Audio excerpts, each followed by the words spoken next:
Et le message que nous allons voir va répondre parfaitement à tout ce qui se passe dans le monde, à l'extérieur de nous, mais également dans le monde intérieur de nous. C'est tout un monde aussi, n'est-ce pas? Ce n'est pas ce qui se passe seulement à l'extérieur. On a tout un monde intérieur, invisible. Et nous avons justement le message, la parole qui va nous répondre à cela. C'est pourquoi j'aimerais vous proposer un slogan ou un motif, une formule. Je vais le changer. Une formule qu'on peut afficher s'il était disponible pour la projection, le petit slogan. Alors, le petit slogan, connaître Dieu profondément, ensuite, vivre différemment. Pourquoi ces deux lignes sont importantes à considérer, à remarquer, et pourquoi il ne faut pas inverser les rôles. Si on commence par la ligne d'en bas, on commence par vivre différemment. On connaît ça. Si on inverse, on tombe dans le légalisme. On tombe dans le religieux. On tombe dans le moralisme. On tombe dans quelque chose qui semble être l'Évangile, mais qui ne l'est pas du tout. C'est vivre différemment au détriment de connaître Dieu profondément. Donc, c'est tellement important de garder les priorités que Dieu, dans la parole, nous a déjà bien notées, bien marquées. C'est d'abord et avant tout que Dieu veut dans ma vie, dans ta vie, qui que tu sois ici présent ce matin, ou ceux qui vont écouter plus tard, c'est de connaître ce Dieu créateur, ce Dieu qui s'est révélé par la création. Personne n'aura un jour les excuses par rapport à tout ce qui s'est fait, tout s'est créé, parce que Dieu s'est fait connaître. Il n'y a aucun humain devant le trône de Dieu un jour peut dire « on ne m'a jamais parlé de Jésus, on ne m'a jamais parlé de l'Évangile ». Chacun saura Dieu créateur. Les Écritures nous le confirment dans le livre Romains. Alors, connaître Dieu profondément, comment est-ce qu'on y arrive? Dieu nous a choisi un moyen, c'est les Écritures. Et aujourd'hui, nous avons une journée spéciale en plus, encore sur nos calendriers au moins de civil. On marque encore cette journée-là. Je ne sais pas si vous l'avez regardé pour aujourd'hui. Quel événement qui est marqué sur le calendrier d'aujourd'hui? On est 50 jours pour aider à trouver. On est 50 jours après la résurrection de Jésus-Christ. Ah, ça fait Pentecôte.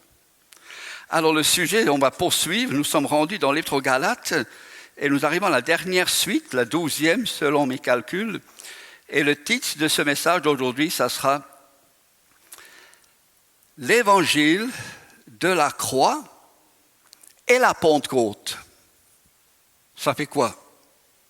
Une nouvelle création.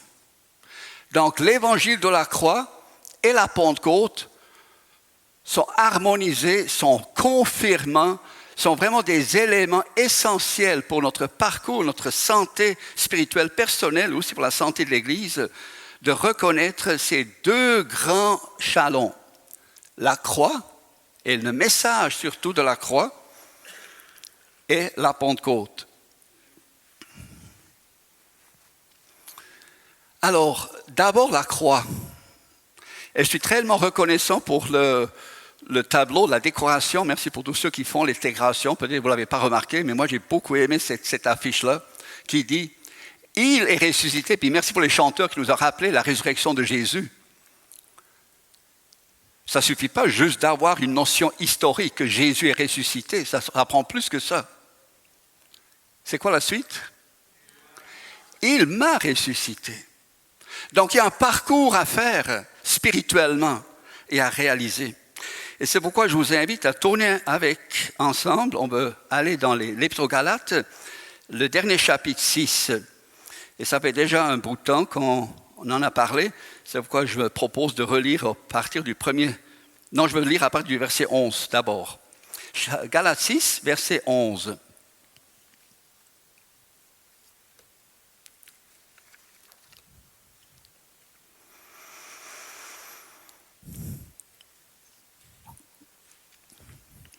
Ce n'est pas la première fois que l'apôtre Paul mentionne son écriture. Et voici, verset 11. Voyez, regardez, observez, prenez attention. Avec quelles grosses lettres je vous ai écrit de ma propre main. Parce que d'habitude, ou des fois, il faisait dicter les lettres. Et il y avait quelqu'un qui écrivait. En tout cas, l'Épître aux Romains, on a un exemple. Mais ici, il a écrit de ses propres mains, avec des grosses lettres. Peut-être avec une fragilité, une difficulté des yeux, peut-être, selon certains indices que le Galate mentionne. Alors, il fallait qu'il écrive avec des grosses lettres. Et surtout le message qui est composé, qui était inspiré dans cette lettre-là, cette épître-là, a vraiment raison d'être en grosses lettres pour que nous saisissons le contenu. Alors, verset 12. Tous ceux qui veulent se faire bien voir par les hommes vous obligent à vous faire circoncire uniquement afin de ne pas être eux-mêmes persécutés pour la croix de Christ. En effet, les circoncis eux-mêmes ne respectent pas la loi. Mais ils veulent que vous soyez circoncis afin de pouvoir tirer fierté de votre corps. En ce qui me concerne, jamais je ne tirerai fierté d'autre chose que de quoi? Que de la croix de notre Seigneur Jésus-Christ. Par elle, le monde est crucifié pour moi, virgule, comme je le suis pour le monde. En effet, en Jésus-Christ, ce qui a de l'importance, ce n'est ni la circoncision, ni l'incirconcision, mais c'est le fait d'être une nouvelle créature. Paix et grâce sur tous ceux qui suivront cette règle et sur l'Israël de Dieu. Que personne désormais ne me fasse de peine, car je porte sur mon corps les marques du Seigneur Jésus. Frères et sœurs, que la grâce de notre Seigneur Jésus-Christ soit avec votre esprit. Amen. Quel épître, quel final. Nous avons ce final, ces derniers versets, ce 12e suite. Et dans ce passage, l'apôtre Paul sort son joker. On connaît tous le joker, n'est-ce pas? Lorsqu'on joue des jeux de société, on a une carte, on a une dé ou quelque chose qui fait le joker. Ça veut dire que tu peux le placer dans n'importe quelle série ou suite ou composition selon le jeu, les règles du jeu, bien sûr. Le joker est toujours formidable si on a un joker, n'est-ce pas? On peut le placer, on peut l'utiliser lorsqu'il le faut. Eh bien, ici, à la fin, il vient avec le joker. Pourquoi il ne vient pas au début? Il doit préparer le terrain. Il doit ouvrir le sujet. Et on sait qu'à travers cette épître qu'on a regardée ensemble, dans ces 12 suites, j'aimerais juste rappeler vite les titres, si jamais quelqu'un ça les intéresse, ou on peut les demander. Je pense Olivier m'a dit que c'est disponible aussi sur le site. On a parlé de l'Évangile. Qu'est-ce que c'est l'Évangile au juste? C'est quoi la définition de l'Évangile? On verra dans un instant. Ensuite, on a vu l'impact de l'Évangile dans la vie de l'apôtre Paul. Sa biographie, son intégration parmi les apôtres. Ensuite, la suite, on a vu la puissance libératrice de l'Évangile, qui libère, qui dégage. Ensuite, on a vu la vérité de l'Évangile, ou l'Évangile véritable. Ensuite, on a vu d'écouter l'Évangile avec foi et de recevoir l'Esprit. Et que l'Évangile, c'était une promesse, un testament. On a vu le bonheur de l'Évangile, à tel point que les Galates, lorsqu'ils ont compris cet Évangile-là, ils étaient même prêts à arracher leurs yeux pour les donner à l'apôtre Paul. C'est de là qu'on pense peut-être que l'apôtre Paul avait un problème des yeux. Que Dieu n'a pas enlevé, mais que Dieu a soutenu par sa grâce. Ensuite, on a vu l'Évangile selon la promesse que Isaac représente et non pas Ismaël. Une très, très grande leçon. Si jamais ça vous intrigue, je recommande très fort de relire les chapitres et de méditer les éléments que le vrai Évangile et les sujets qu'il rapporte pour qu'on puisse être bien enraciné dans le véritable Évangile. Et de vivre en fonction. De connaître Dieu profondément, c'est de connaître son Évangile. et de pouvoir vivre ensuite en fonction de cette connaissance profonde et intime, cette union avec Dieu. Ensuite, nous avons vu que l'amour de Christ libère. Quel évangile de cet amour de Christ! Et ensuite, on a vu aussi le serviteur qui est libéré selon l'évangile, qui est disposé à servir. Des fois, dans l'Église, on a plein de gens qui participent, qui assistent, qui suivent, qui sont là. C'est des saisons dans la vie. Et à un moment donné, Dieu nous interpelle. « Hey, mon ami, j'aimerais que tu puisses être serviteur, servitrice. » C'est pas le nom français? Servante? C'est ça, ok, merci. Dans l'Église, dans le corps de Christ et envers le monde, d'être un bon serviteur selon et par l'Évangile. C'est l'Évangile qui libère de ces fardeaux, de ces lourdes exigences qu'on se met, des agendas qu'on se met. Et finalement, la dernière fois, on a vu l'Évangile au lieu de la loi. Ça change toute notre façon de se supporter, de se soutenir réciproquement. Et c'est là que j'aimerais faire le lien avec le texte d'aujourd'hui, tantôt, que j'ai lu tantôt. J'aimerais encore lire les premiers 10 versets de Galates 6. Et là, vous allez remarquer à quel point le ton, le sujet change. Au lieu de respecter, d'avoir toute une liste de règles et d'agendas, qu'est-ce qu'il faut observer, qu'est-ce qu'il ne faut pas observer, il change le ton pour le relationnel. Et c'est vraiment glorieux. Lorsque quelqu'un commence à réaliser l'Évangile en soi, qu'est-ce que c'est l'Évangile en soi? Il commence à être libéré de cet agenda intérieur ou extérieur qu'on lui impose. Tu dois respecter ci, ça. Et si j'ai respecté tout ça, je me sens comment? Correct. Mais ce n'est pas la preuve que tu es juste. Pas du tout. On n'est jamais juste par un agenda qu'on a rempli. C'est une conclusion de cette épître-là. Mais si on réalise qu'on est dégagé maintenant de tous ces agendas-là, parce que le joker, on va le voir, c'est que le monde, verset 14, en ce qui me concerne, jamais je ne tirerai fierté d'autre chose que de la croix de notre Seigneur Jésus-Christ. Par elle, la croix, le monde est crucifié pour moi, comme je le suis pour le monde. Là, on réalise qu'on est libéré, qu'on est dégagé, on est crucifié au monde, et le monde, avec toutes ses exigences, ses agendas qui sont encore là pour régler le monde, elles sont crucifiées. Donc, on n'est pas dans le néant, mais on est dans la vraie liberté en vivant avec Christ, en Christ, par Christ, en lui, en nous. Et ça fait ensuite changer notre façon de gérer les relations. Regardons bien. Les premiers 10 versets parlent de ces relations-là. Verset 1. Frères et sœurs, si un homme vient à être surpris en faute avec un péché, vous qui êtes spirituels, redressez-le dans un esprit de douceur. On ne le laisse pas dans son péché-là, mais on a à cœur de le redresser avec un esprit de douceur. Veille sur toi-même, de peur que toi aussi tu ne sois tenté. Portez les fardeaux les uns des autres et accomplissez ainsi la loi de Christ.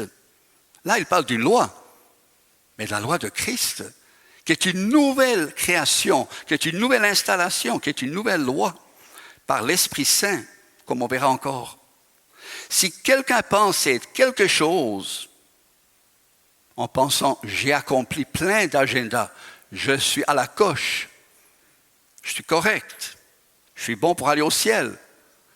Mais non. Si quelqu'un pense être quelque chose alors qu'il n'est rien, il se trompe lui-même. C'est tellement béni d'être même dégagé, libéré de soi-même, n'est-ce pas? C'est quelque chose que Dieu accorde aussi par la foi, par la croix. Que chacun examine ses propres œuvres et alors il aura de quoi être fier par rapport à lui seul et non par comparaison avec un autre. Car chacun portera sa propre responsabilité.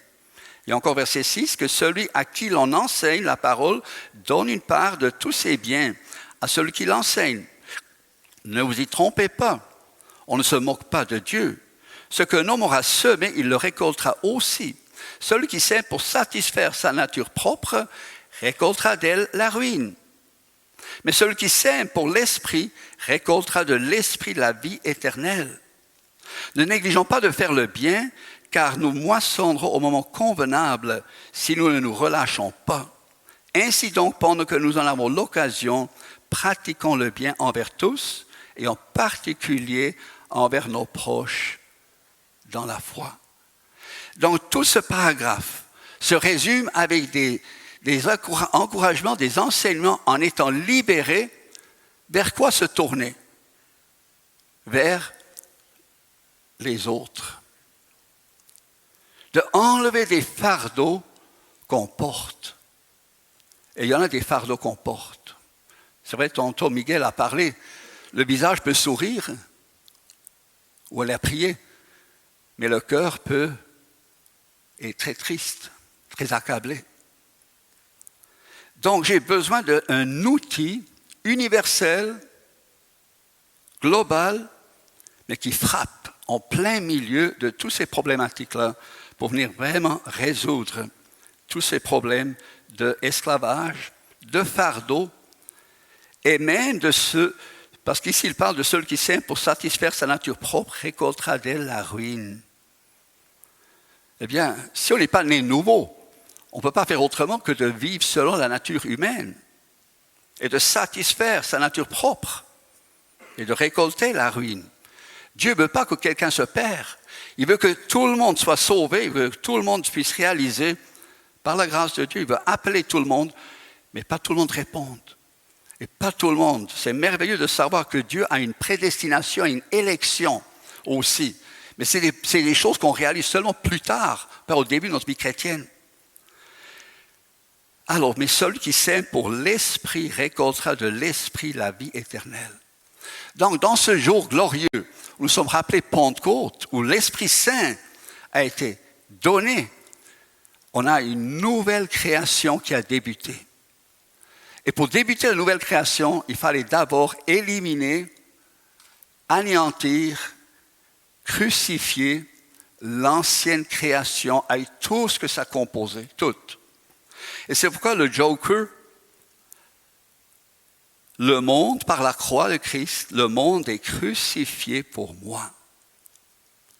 C'est une grande vérité. Je vous dis, moi j'ai appris cette vérité-là depuis tout jeune, mais ça fait seulement quelques années que je commence vraiment à saisir, de mieux en mieux à réaliser à quel point c'est une réalité pour moi et c'est une réalité pour toi, chers amis.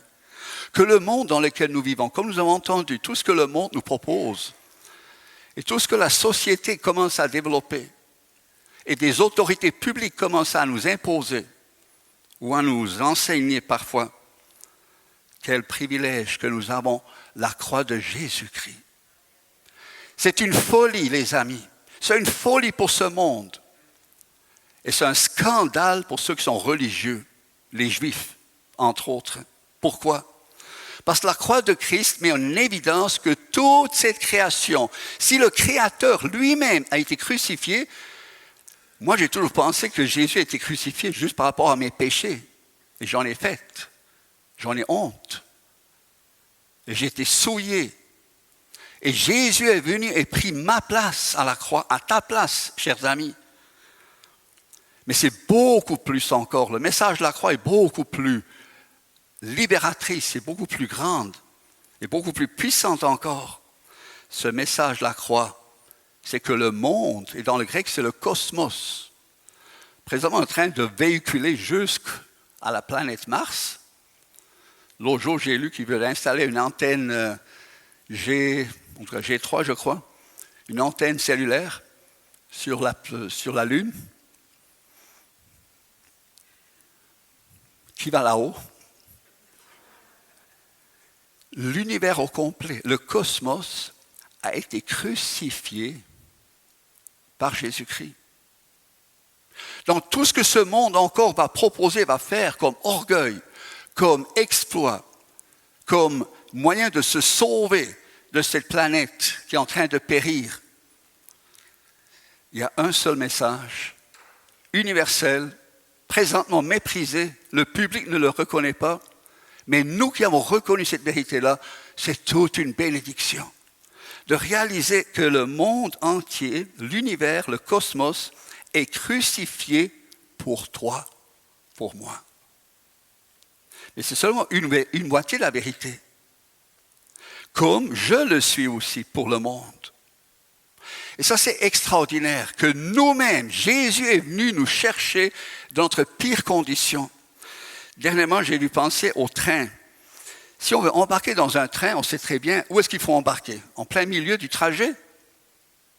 Faites surtout pas ça. N'essayez pas de courir après un train qui est en train de rouler.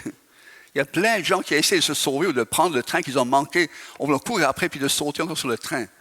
Ils ont fini par se rendre en dessous et non pas sur le train. Mais si vous embarquez sur un train, il faut embarquer où il y a un arrêt. Et le message de la croix, c'est le seul arrêt où Dieu permet qu'on puisse embarquer, qu'on soit incorporé. La naissance de Jésus est beau et bien, qui s'est incarné, c'est merveilleux. Mais je fais quoi là-dedans avec son incarnation? Mais la croix de Christ, l'apôtre Paul, qui était complètement à l'opposé, qui combattait contre cette vérité-là, contre cet évangile, contre ce Jésus-là,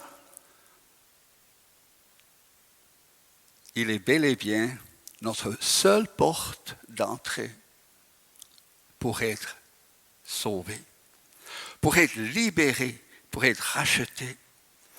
Et lorsque nous réalisons de plus en plus, merci Jésus, que tu es venu habiter en dedans de moi. Et c'est pourquoi j'aimerais ouvrir deux références dans l'évangile de Jean. Jean 14 nous dit ceci. Jean 14, en parlant de Pentecôte, Jésus a dit ceci, Jean 14, verset 20.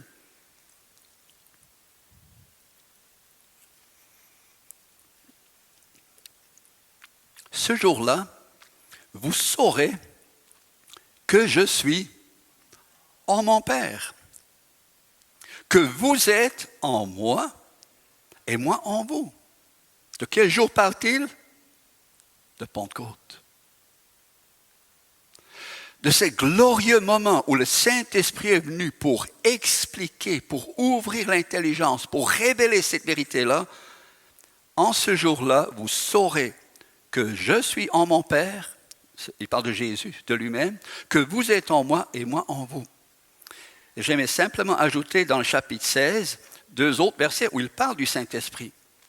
Et là, il dit ceci, versets 13 et 14, « Quand le défenseur sera venu, l'Esprit de la vérité, il vous conduira dans toute la vérité, car il ne parlera pas de lui-même, pourtant il est Dieu, comme le Père, comme le Fils, mais il ne parlera pas de lui-même.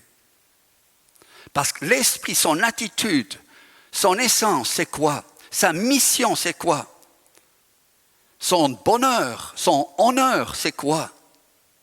Mais il dira tout ce qu'il aura entendu et vous annoncera les choses à venir. Ensuite, verset 14. Il, le Saint-Esprit, révélera ma gloire. Parce qu'il prendra de ce qui est à moi et vous l'annoncera. Ce verset-là me dépasse. Il est tellement glorieux. Je tripe de joie. Même si je n'ai pas le goût peut-être de danser maintenant, physiquement, mais à l'intérieur de moi, il révélera ma gloire parce qu'il prendra de ce qui est à moi et il vous l'annoncera. C'est continuellement, lorsqu'on est déprimé, lorsqu'on est fatigué, lorsqu'on se sent down. J'en ai vécu un épisode aussi, j'en ai partagé un peu ici et là. Merci d'avoir prié pour nous. C'est la première fois aussi que je prêche depuis quelques mois ici à Montjoly. Vous entendez, ma voix n'est pas comme d'habitude. J'ai eu un changement pas mal total de mon dentier ou de mes dents en haut. Je n'ai plus les mêmes dents. Toutes mes naturelles, les 10 ont été arrachées d'un coup sec. En tout cas, ça a bien passé, l'événement comme tel. Mais la suite m'a pris pas mal. C'était tellement ralenti. Je mangeais déjà lentement et puis là, j'étais beaucoup plus au ralenti encore. En tout cas, Dieu a vraiment eu pitié de moi, m'a soutenu. Et là, on réalise combien le Saint-Esprit est au présent. Il est au rendez-vous. un consolateur. Il prend de ce qui est à Jésus, et qu'est-ce que nous avons lu? Qu'est-ce qu'il fait? Et vous l'annoncera, vous le donnera, vous le communiquera, pour que vous soyez capable d'être guéris, d'être restaurés, d'être libérés de ces esclavages, que ce soit l'esclavage du péché, qui est une loi qui nous dominait avant, d'être libérés de cette loi, de la loi du péché, mais aussi de la loi de l'Ancien Testament, d'être libérés pour vivre selon la justice que Dieu nous donne. Cette justice qui nous est imputée. Donc, il prendra ce qui est à moi et vous l'annoncera. Et en me préparant pour aujourd'hui, j'ai pensé, l'Épître aux Galates prend plusieurs fois cette expression croix ou crucifixion. Et ça fait un résumé en même temps. Donc, si on veut retourner rapidement dans le premier chapitre, deuxième, pardon, mais dans le premier, on a une définition claire et nette, et c'est très important à la répéter, c'est clair, on se répète, mais par force aussi de répéter des vérités, le Saint-Esprit vient nous éclairer. Ah, rappelle-toi. C'est ça la définition de l'Évangile. Verset 4, chapitre 1, 4.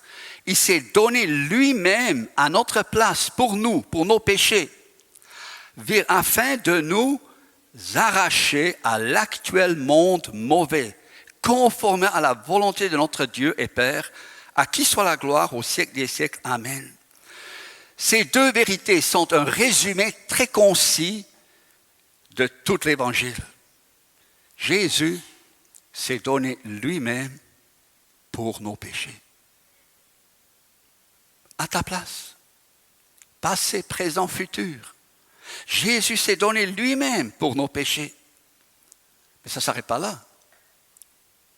Afin de nous arracher. Et on a vu que le mot arracher est très fort. C'est une violence. À nous arracher à l'actuel monde mauvais. C'est quoi le monde mauvais? On pense tout de suite à un monde qui nous entoure. Oui, des fois moins. La créature, elle est belle. On est content pour le printemps, bien sûr. Mais un autre monde mauvais à l'intérieur de nous, de laquelle aussi Jésus est venu nous arracher. De l'orgueil. De penser qu'on est capable par soi-même. La propre justice. Quel arrachement Dieu a fait par la croix. De cette espèce de propre justice qui veut revenir par la nature charnelle. Elle veut revenir, elle veut encore regrimper dans notre tableau et nous contaminer encore. Et elle veut nous saper la foi. Elle veut nous saper aussi la confiance dans l'Évangile en Christ. Ça suffit peut-être pas ce que Jésus a fait. Peut-être je dois y ajouter quelque chose encore pour vraiment être clean et propre pour son retour. Peut-être c'est des injustices qu'on a commises, des péchés. Jésus est venu t'arracher de tous ces péchés-là pour que tu ne vis plus dans cet esclavage dans lequel tu es habitué. Tu étais tellement roulé là-dedans, tu es tellement vécu dans ces troubles-là. Peut-être c'est des injustices qu'on a subies, pas seulement des injustices qu'on a commises, mais Jésus est venu aussi nous arracher des injustices qu'on a subies, des blessures d'enfance, des blessures du passé, des blessures de notre entourage, des blessures du milieu d'où on vient.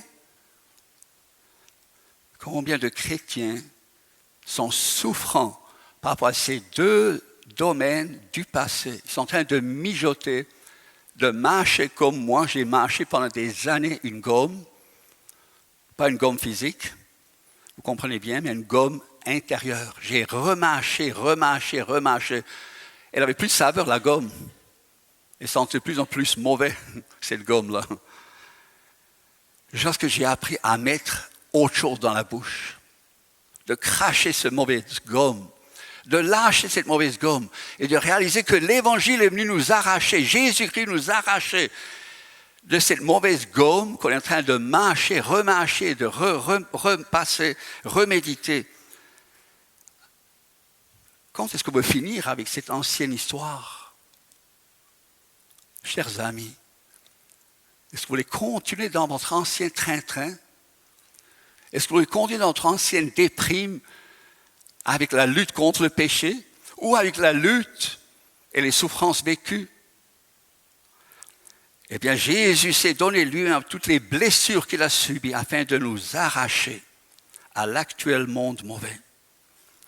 Et voilà finalement, si on continue verset chapitre 2, il parle justement de la croix, de la crucifixion de Jésus, verset 16 à 21, j'aimerais lire. Galates 2, verset 16.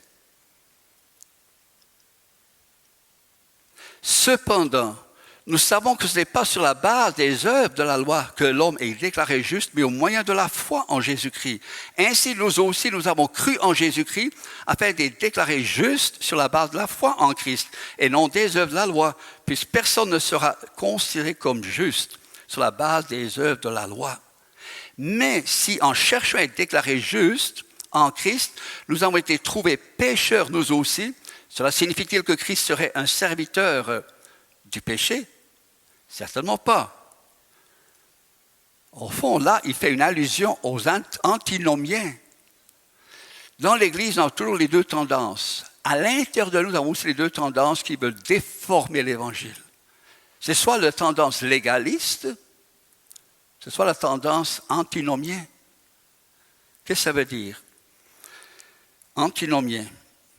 C'était ceux qui étaient contre la loi. Ils enseignaient que puisque l'humanité est sauvée par la grâce et non par la loi, il peut vivre comme bon lui semble. Plus il pêche, plus il démontre que Dieu lui fait grâce en lui pardonnant ce péché. Eh bien, il y a plein d'allusions dans ces textes-là où Paul corrige tantôt cette déviation-là, cette déformation-là, tantôt l'autre, pour nous stabiliser dans la vraie évangile. Alors, si en cherchant à être déclarés justes en Christ, nous avons été trouvés pécheurs, ça veut dire en continuant de vivre constamment dans le péché. Ça veut dire qu'un chrétien ne peut plus commettre un péché. C'est pas ça. Mais de vivre, d'être dans l'attitude de vivre dans le péché. Nous aussi, cela signifie-t-il que Christ serait un serviteur du péché? Certainement pas. Et maintenant, il tourne la caméra sur l'autre direction. En effet, s'il reconstruit ce que j'ai détruit, que ce soit le péché, que ce soit le légalisme, en saisissant qu'on est justifié par la foi seule, et non pas par la loi, je me présente moi-même comme coupable. Puis c'est la loi qui m'a amené à mourir à la loi, afin de vivre pour Dieu. Eh bien, la loi, c'est ça l'ultime point final, c'est la croix de Christ. J'ai été crucifié avec Christ, verset 20. Ce n'est plus moi qui vis, c'est Christ qui vit en moi. Et ce que je vis maintenant dans mon corps, je le vis dans la foi au Fils de Dieu qui m'a aimé et qui s'est donné lui-même pour moi. Je ne rejette pas la grâce de Dieu. En effet, si la justice s'obtient par la loi, alors Christ est mort pour rien. C'est tellement important pour notre parcours spirituel. Et si vous permettez, je vais ajouter un petit témoignage ici. Pour beaucoup, on a compris, oui, on est justifié pour notre salut, notre nouvelle naissance. On est justifié par la foi, on a réalisé cet élément-là. Mais qu'est-ce qu'on fait avec la sanctification? Notre progression. Je me rappelle, par une des premières rencontres personnelles vraiment avec Pasteur Jeff. J'étais tellement béni en écoutant, en parlant, en discutant avec Pasteur Jeff, après un repas ensemble. Je l'ai vu dernièrement, on était à Montréal ensemble pendant que Pasteur Clermont a prêché. Et après, je suis allé le voir encore pour vraiment l'encourager de prier aussi, compte prier pour lui. Et là, je lui ai rappelé, comme j'étais reconnaissant de découvrir c'est un parmi plusieurs qui ont compris, que moi j'étais en train de comprendre aussi, que même la sanctification est un fruit de qui? De l'Esprit de Jésus, de son Évangile. Ce n'est pas une production que je dois encore ajouter par-dessus la justification. Les deux sont des dons, des choses vivantes que Dieu nous donne dans notre progression, notre marche chrétienne, n'est-ce pas? C'est pourquoi il dit, ce que je vis maintenant dans le corps, qui nous affecte encore, où justement la loi du péché encore se retrouve, je le vis dans la foi au Fils de Dieu qui m'a aimé, qui s'est donné lui-même pour moi. Ensuite, la prochaine référence où il parle de la croix, c'est le chapitre 3. Et là, il parle de recevoir l'Esprit. Chapitre 3, Galates sans intelligence, qui vous a fasciné pour que vous n'obéissez plus à la vérité, à l'évangile? Vous, aux yeux de qui Jésus-Christ a été décrit comme quoi? Crucifié. Voici seulement ce que je veux apprendre de vous. Est-ce en pratiquant les œuvres de la loi que vous avez reçu l'Esprit, ou en écoutant l'Évangile avec foi? Comment est-ce que vous avez reçu l'Esprit de Dieu? Est-ce qu'en faisant, en pratiquant des rythmes et en respectant certaines règles, en ajoutant peut-être encore des règles, des exigences, jamais on reçoit l'Esprit de cette façon-là? Ou est-ce que vous avez reçu dans leur parcours, est-ce que vous avez reçu l'Esprit en écoutant avec foi, en recevant la justification et la sanctification, en le recevant les deux par la foi? Comment avez-vous reçu l'Esprit? Rappelez-vous, rappelons-nous. Quand Dieu nous a donné son Saint-Esprit, dans ma vie aussi, c'était en faisant, pas ça, mais ceci, en écoutant avec foi. Et souvent, il y a des chrétiens qui retournent pour une saison de légalisme, parfois très vite après leur nouvelle naissance. Et ils passent une bonne longue période de vie dans le désert du légalisme. Ils essaient d'accomplir, ils essaient de performer, ils essaient de se sanctifier, ils essaient d'être corrects, d'être justes, d'être purs, d'être saints. Parfois, ils arrivent à tout juste, parfois à peine, presque jamais comme il faut. C'est ça le scénario. Versus recevoir par la foi l'œuvre de Jésus au présent, jour après jour, 24 heures sur 24, recevoir. Comment avez-vous reçu l'Esprit? En écoutant avec foi. Et finalement, encore chapitre 5, il parle encore de la croix, et il parle au verset 11, « Quant à moi, frères et sœurs, pourquoi suis-je encore persécuté? Si je prêche encore la circoncision, le scandale de la croix est alors supprimé. Puisse-t-il même se castrer ceux qui jettent le trouble parmi vous, qui se découpent de la mauvais endroit? » Eh bien, le scandale de la croix. Pourquoi c'est un scandale? C'est parce que le Messie, le Créateur lui-même, et celui qui était envoyé, qui était promis par Dieu, a été crucifié. Ça, c'est un scandale. C'est le plus grand scandale d'injustice qui ait jamais eu lieu dans le monde, n'est-ce pas? Que le Fils de Dieu, pur, saint, juste, le Créateur lui-même, lui qui est le législateur lui-même de toute la Bible, que lui-même se fasse crucifier. Pourquoi? Pour toi, pour moi, et pour toute cette problématique du légalisme. Là, on peut se poser la question, mais pourquoi Dieu a envoyé la loi? Bien justement, il a dû envoyer la loi pour nous amener jusque-là. Christ est l'accomplissement de la loi pour la justification de tous ceux qui croient. C'est là qu'on retrouve notre liberté, c'est là qu'on retrouve notre paix, c'est là qu'on retrouve notre repos. Donc, le monde est crucifié. Et c'est pourquoi, il dit à la fin, chapitre 6, « Voyez avec quelle grosse lettre je vous ai écrit de ma propre main. Tous ceux qui veulent se faire bien voir par les hommes vous obligent, vous imposent, vous exigent à remplir encore telle ou telle ou telle ou telle chose. » Ici, c'est de la circoncision, afin d'être juste. Uniquement afin de ne pas être eux-mêmes persécutés pour la croix de Christ, qui est méprisée pour le monde, qui est méprisée pour la notion légaliste de l'homme, la religion de l'homme. C'est pourquoi Jésus a été crucifié où? Pas en plein milieu du temple, ni en plein milieu de Jérusalem. L'Évangile Joseph nous rappelle très fort, Jésus était crucifié où? Dehors, à l'extérieur de les murailles de Jérusalem. Rejeté, repoussé.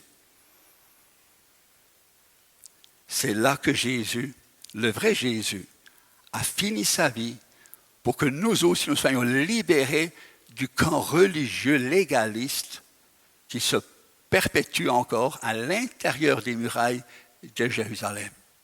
Il y a bien des années, pendant mes études, j'ai eu le privilège de même travailler un bout de temps et de vivre un temps en Israël et de visiter Jérusalem. Il y a beaucoup de choses qui m'ont très interpellé. Il y a des choses qui m'ont scandalisé au plus haut point. Lorsque j'ai vu le brouhaha, la confusion religieuse à l'intérieur des murailles de Jérusalem, vous devrez voir les visages. Ça parle tout seul. Les visages tout sombres, des visages tout pas éclairés, pas de lumière, pas de joie, pas de paix, pas de réjouissance, pas de liberté. On va littéralement les agendas imposer sur les gens pour y arriver à quelque religion que ce soit, un mélange, un cocktail de religions. Moi, j'étais scandalisé de voir tout ce mélange-là. Est-ce qu'il y en avait parmi eux quelques-uns, j'espère, des vrais chrétiens, qui ont compris le message de l'Évangile, qui ont compris ce message de la croix, que le vrai Jésus n'est pas dans la ville et dans le centre et dans le temple. Il était crucifié dehors. C'est pourquoi le livre des Hébreux nous dit, allons en dehors en supportant avec lui un certain mépris. Un certain mépris parmi des théologiens qui ne sont pas nés nouveaux. Un mépris parmi des gens qui se prétendent être chrétiens mais qui ne sont pas nés nouveaux. On est méprisés, mais vous autres, là, vous croyez en Jésus crucifié. C'est beau, c'est bien, c'est du vieux jour. On veut aller de l'avant. On veut être moderne. N'oublions pas, le grand jugement s'en vient. Le grand jugement s'en vient. Si le Christ a été crucifié, le monde est crucifié, le grand jugement s'en vient. Ce matin, en venant ici, on parlait du déluge, l'arc-en-ciel. Dieu jamais refera la même chose, mais il va faire le feu. Le feu va éliminer tout l'univers au complet. Donc, marchons avec celui qui est inébranlable. Marchons avec celui qui est ressuscité, qui ne fait plus partie dans ce sens de cet univers. Même s'il est présent, il habite dans nos cœurs par la foi. Mais nous pouvons vivre avec lui par la foi, par le Saint-Esprit, par sa précieuse parole. Nous pouvons vivre avec lui maintenant déjà. Et ça fait une certaine persécution. En effet, les circoncis eux-mêmes ne respectent pas la loi, mais ils veulent que vous soyez circoncis afin de pouvoir tirer fierté de votre corps. En ce qui me concerne, jamais je ne tirerai fierté d'autre chose que de la croix de notre Seigneur Jésus-Christ. L'apôtre Paul met ici vraiment le point culminant. La fierté, la gloire, l'honneur, c'est dans la croix de Jésus-Christ. S'il vous plaît, recherchons, savourons, bénissons les uns les autres par cette bénédiction de la croix. Par elle, encore une fois, le monde est crucifié pour moi comme je le suis pour le monde. Et c'est important de rappeler ces vérités pour que le Saint-Esprit puisse s'en servir lorsqu'on est dans le trouble, lorsque les choses nous affectent, intérieures ou extérieures. Je suis crucifié au monde, le monde qui me trouble, il est aussi crucifié une fois pour toutes. Ça ne me regarde plus. Frères et sœurs, des fois on a un combat à faire avec soi-même. On a besoin de mettre les deux pieds par terre, de saisir le terrain que Dieu nous a accordé, nous a donné. En effet, en Jésus-Christ, ce qui a de l'importance, ce n'est ni la circoncision, ni l'incirconcision. Mais c'est quoi? Le fait d'être une nouvelle création. De faire partie d'une toute nouvelle création. Et bientôt, Dieu va amener une nouvelle création avec des nouveaux cieux, une nouvelle terre, où la justice, la vérité de Dieu, l'amour de Dieu, la paix de Dieu, tout ce qui est selon Dieu va habiter. Et dans l'Apocalypse, on peut lire, voici le tabernacle de Dieu avec les hommes. Dieu va habiter, comme il a toujours voulu, dès le jardin d'Éden, il voulait habiter, pas seulement proche, et c'est ce qu'il a fait à Pentecôte, il voulait habiter en dedans de nous, pour qu'un jour nous puissions habiter en lui, avec lui, dans sa félicité. C'est pourquoi paix et grâce sur tous ceux qui suivront cette règle. Voyez, c'est une règle maintenant. Ça, c'est une loi, c'est une bonne loi, c'est un bon principe à suivre. Et sur l'Israël de Dieu. Que personne désormais ne me fasse de peine, car je porte sur mon corps les marques du Seigneur Jésus. Paul a souffert, il a vécu des choses dans son physique, ça paraissait, et c'est ce qu'il en fait allusion ici. Alors, frères et sœurs, que la grâce de notre Seigneur Jésus-Christ soit avec votre estomac, avec votre esprit. Et ça fait du bien pour le cœur, ça fait du bien pour les poumons, ça fait bien pour l'estomac, ça fait bien pour tout notre système nerveux. Alors, que cette grâce du Seigneur Jésus-Christ soit avec notre esprit à chacun. Prions.